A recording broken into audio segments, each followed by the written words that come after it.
खबर छोटी हो या बड़ी मगर बेबाक होगी। हर खबर पर होगी पैनी नजर। आप देख रहे हैं बिजनौर दस्तक। आदाब, नमस्कार। मैं शाफिया अंजुम हाजिर हूँ इस खास खबर के साथ। आजकल पाकिस्तान की सीमा का मामला बहुत ज्यादा सुर्खियों में है। कोई उसको जासूस बता रहा है, कोई प्यार में पागल कह रहा है, कोई उसे मानसिक रोगी बता रहा है। ये तो जांच एजेंसियां खुलासा करेंगी कि आखिर सीमा है क्या। हम आपको बता दें कि पाकिस्तान से गैर कानूनी तरीके से अपने 4 बच्चों के साथ नेपाल के रास्ते से हिंदुस्तान आने वाली सीमा को गिरफ्तार करने वाले जाबाज अधिकारी शाद मियां खान हैं, जो बिजनौर के मोहल्ला चाहशीरी निवासी हैं और गिरफ्तारी करने के बाद उनको जमानत देने वाले जज नाजिम अकबर भी बिजनौर निवासी ही हैं। आईएएस अधिकारी शाद मियां ने हरियाणा के बल्लभगढ़ से गिरफ्तार किया था।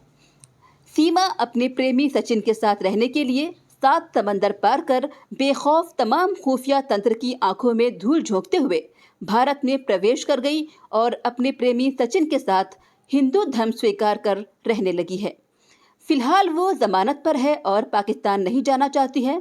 सीमा और सचिन की लव स्टोरी को लेकर रोज नए मोड़ आ रहे हैं। रिपोर्ट शहजाद नुमानी। होती है 10% हाँ होती है और मुस्लिम को तो नहीं मिलता, कम मिलता है। फिर भी मैंने इनसे डॉक्यूमेंट्स मंगवाए, अपने सारे कागज़ तैयार करे, आने की कोशिश करी, पर इंडिया का वीज़ा नहीं लगा। फिर मजबूरन मुझे नेपाल का रास्ता अपनाना पड़ा, क्योंकि नेपाल में जो है ना वीज़ा तो महंगा है, 10,000 का है, हम पैसा पाकिस्तानी पैसे, पर ये कि 2 दिनों में मिल जाता है। और बिल बहुत ईजी था नेपाल आना, तो मैंने नेपाल का रास्ता अपना। ये हम दोनों ने आप अपने साथ 4 बच्चों को भी लेकर आई। बच्चों के साथ आना कितना मुश्किल था, और जब आप अपने घर से निकली और जब आपने फैसला कर लिया कि आप जाएंगी भारत, और क्योंकि आप गैर कानूनी रूप से इंटर कर रही थी, मन में क्या चल रहा था उस वक्त? पकड़े जाने का डर नहीं था? बहुत था मैम, बहुत ज़्यादा था। पर मैंने कहा अगर मैं नहीं करूँगी तो सारी ज़िंदगी दुख रहेगा कि मैंने कोशिश ही ना करी। अगर मैं कोशिश करती तो शायद हम मिल पाते। तो मुझे यही था कि मैं बाद में पछताना नहीं चाहती।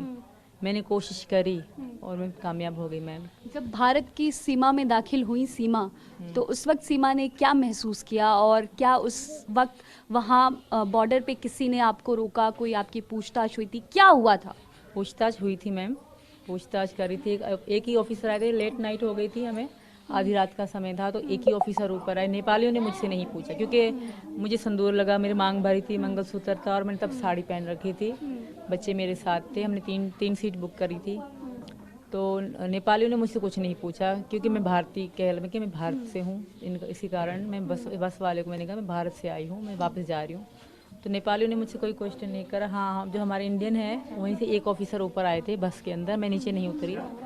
तो एक ही ऑफिसर ने मुझसे पूछताछ करी कि तुम कौन हो, कहाँ से आई हो। मैं अपना नाम जो सीमा है बताया, बच्चों के राजप्रिया प्रेम का यही बताया, इनका नाम पति बताया जो सचिन मीना ठाकुर, और पापा का नाम बताया नित्तर सिंह जो हैं वही, और एड्रेस मैंने यहाँ का बताया। तो इससे मैंने कहा बच्चों की तबीयत ख़राब है। इनको कहा कि पति कहाँ है तुम्हारे? मैंने कहा उनको काम से छुट्टी ना मिली, वो आते हैं हमें लेने, पर बच्चे बीमार हो गए तो मुझे जल्दी जाना पड़ रहा है। तो इसी कारण उन्होंने बच्चों को मेरे को प्यार दिया, मेरे बच्चों को ज़्यादा कुछ भी नहीं पूछा। फिर हम चले, मेरा बैग चेक करा गया। आप कैसे महसूस कर रही थी जब आप भारत में मैं बहुत दाखिल? डर रही थी। मैं मन में ऊपर वाले को बुला रही थी कि बस हो जाए, मदद हो जाए। जैसे मतलब वो आदमी उतर गया तो ये थोड़ा अच्छा लगा। जैसे बस हमारी चली ना, थोड़ा आगे पेट्रोल पंप था, वहीं रुकी, तो उतर के मैंने इनको बताया कि मैं तुम्हारे भारत में आ गई। तब बहुत खुशी हो रही थी, मुझे यकीन नहीं मैं भारत में हूँ। मैं बार बार इधर उधर देख रही थी, वहाँ के लड़के थे पैंट शर्टों में, कि पाकिस्तान में आम तो सलवार कमीज़ पहनी जाए, आदमी हो या लड़की हो, pant salwar kameez, pant shirt बहुत कम, कुछ ही लोग हैं जो जैसे पैंट शर्ट पहनते, वरना सलवार कमीज़ लड़कों पहनते। तो सबको देख के मुझे बहुत अच्छा लग रहा था। बिहार के रास्ते से हम लोग आए थे, वहीं कोई बॉर्डर लगता है, तो बहुत खुशी हुई। पर थक बहुत गए थे मैम, मैंने 2 दिनों से कुछ भी नहीं खाया था, क्योंकि नेपाल का खाना बहुत ही अलग है, बिल्कुल मतलब खाने लायक नहीं था। तो जब मैं इंडिया आई तो इन्होंने एक होटल वाले को फ़ोन पे करे पैसे, बहुत अच्छा होटल था, तो उन्होंने मुझे खाना दिया, तब मैंने पेट भर के खाना खाया, और उन्होंने मेरे लिए कुछ एक्स्ट्रा पैसे भी भेजे, तब हम आ गए मैम। जी, हमारा रखने का ऐसा तो कोई इरादा नहीं था। हाँ, डर था। खैर उसी डर की वजह से हम क्या कहते हैं वकील के पास गए थे, और उस वकील की वजह से ही हम आज यहाँ हैं। अच्छा, तो आप वकील के पास गए और तब ये कहानी बाहर निकल कर आई। क्या हुई थी बातचीत वकील से, और फिर किस तरीके से ये चीज़ें बाहर आई? ये कहती थी इनके बच्चों के स्कूल खुलने वाले हैं, बच्चों को पढ़ने अढ़ने भेजेंगे, और ना बच्चों का आधार कार्ड है। स्कूल वाले आधार कार्ड के बगैर नहीं रखते। माँ के वो चाहते हैं, वो मांगते हैं आधार कार्ड। तो ये बोल रही थी कि हमारी कोर्ट मैरिज भी हो जाएगी। वैसे तो हमने नेपाल में पहले ही 13 मार्च को शादी कर ली थी 2023 में ही। और तो ये कह रही थी कि कोर्ट मैरिज भी हो जाएगी और क्या कहते हैं बच्चों का ये भी हो तो जाएगा। मतलब आप पहले इनसे मिल चुके हैं? जी मैम, 17 मार्च को 10 मार्च को पहले मिल चुके थे। 7 दिन मिले थे हम।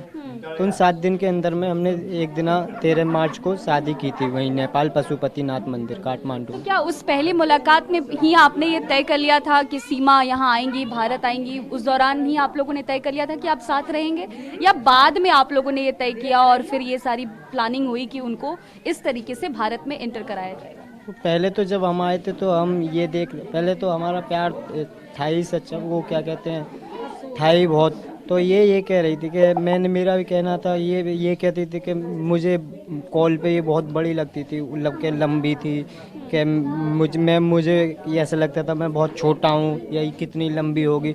तो ये हम आपस में ये चीज़ इनकी देख लेंगे हम आपस को कि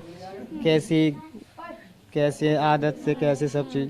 तो क्या कहते हैं हमने क्या कहते हैं वहीं जगह ये पहला मिलना वहाँ जगह तय किया था कि तो मिलकर चुप चुप हैं, वैसे बहुत खुश रहते हैं और बहुत प्यार का जो करते हैं इजहार। अभी पता नहीं कि ये खामोश सहमे कंफ्यूज हो रहे हैं मेरे पति। बहुत खुश रहते हैं, बहुत चाहते हैं मुझे। जितना मैं इनको करती हूँ ना, शायद इससे ज़्यादा मुझसे ये करते हैं। ये मेरे लिए पाकिस्तान आने के लिए तैयार थे। अच्छा। तो क्या मैं इनके लिए इंडिया नहीं आ सकती थी? मैं इनकी जान को मतलब मुश्किल में नहीं डालना चाहती थी, पहली बात। और ये इनका परिवार था, मेरा परिवार नहीं था। भाई बहन अब शादी करके अपने घर में खुश रहते हैं। तो ये अपने बाप का एक ही लड़का है, एक बड़ा जो लड़का है वो अलग रहते हैं और यही अपने पापा के। लेकिन जब आप यहाँ आई हैं तो आपके जो पूर्व पति हैं उन्होंने एक वीडियो जारी किया है और उसमें उन्होंने मांग करी है कि भारत से रिक्वेस्ट करा है कि उनकी बेगम और उनके बच्चों को वापस उनके मुल्क भेज दिया जाए।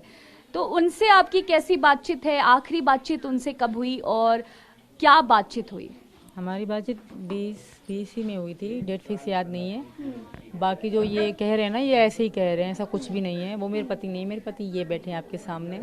बाकी रही बात बच्चों की, अगर बच्चे उनके पास जाना चाहते हैं, ज़ाहिर बच्चों के पूछा जाएगा, क्योंकि वो बच्चों ने उनसे कभी प्यार नहीं पाया, कभी उनके साथ इतना रहे नहीं, तो बच्चे ऐसे कैसे रहेंगे? दूसरी बात, इनके जो पापा हैं वो सगे पापा नहीं है। वो उनकी मम्मी ने सेकंड शादी करी तो वो पापा हैं, इनके अपने पापा मर चुके हैं। तो उनके पापा अच्छे नहीं हैं। जो दूसरे पापा हैं ना, इनकी पहले बेटी थी, इतनी थी जब हमारी शादी हुई तो उसका रिश्ता कर दिया गया और उसकी मतलब 2.5 लाख में निकाह भी पढ़ा दिया गया। इतनी थी तब, अभी तो बड़ी हो गई होंगी। तो वो इनकी इसी मतलब वजह से मैं इनकी फैमिली के साथ कभी नहीं रही, क्योंकि इनकी फैमिली का जो अच्छा नहीं था। और मेरी 3 लड़कियां थी, तो इनकी फैमिली से मैंने कोई कांटेक्ट नहीं रखा। तो आप सचिन के कांटेक्ट में कैसे आई? पबजी खेलते खेलते ये प्यार कैसे हुआ? पबजी से ही हमारा प्यार हुआ, क्योंकि मैं अकेली रहती थी। बहुत ही मतलब बोरिंग लाइफ थी इनसे पहले मेरी। वही घर खाना बनाना, घर संभालना, बच्चे संभालना, और बस। जब मैं पबजी खेली, पबजी मेरे मोबाइल में बहुत शौक से चलाती थी। टिकटॉक पे वीडियो बनाना, रील बनाना। रील तो इनके लिए बनाई, पहले टिकटॉक ही चलाती थी। पाकिस्तान में टिकटॉक बहुत चले, तो बहुत टिकटॉक पे वीडियो वगैरह बनाना, डांस करना मुझे बहुत अच्छा लगता है। मतलब नाचना मुझे बहुत पसंद था। तो फिर मेरी जब पबजी खेला इनके साथ तो मुझे अच्छा लगा। फिर इन्हीं के लिए मैंने इंस्टाग्राम डाउनलोड करा। 813 वीडियो हैं सिर्फ इनके नाम की मेरे उस आईडी में। बहुत अच्छे लगे मुझे, बस इनोसेंट, बहुत सच्चे हैं ये और बहुत सादा से हैं ये बात भगवान जाने। बाकी इनकी फैमिली ने मुझे एक्सेप्ट कर लिया है बिल्कुल मन से। मम्मी जो है बहुत, आपके बच्चों को भी? बिल्कुल, बच्चों को भी। बच्चों को तो मुझसे ज़्यादा बच्चों को प्यार करते हैं ये सब। मैं कहते हैं बहुत क्यूट बच्चे मेरे। बच्चों को ये मेरे साथ नहीं सोए रात, सारे अपनी इनकी बहन के साथ सोए, टीना नाम है उसका।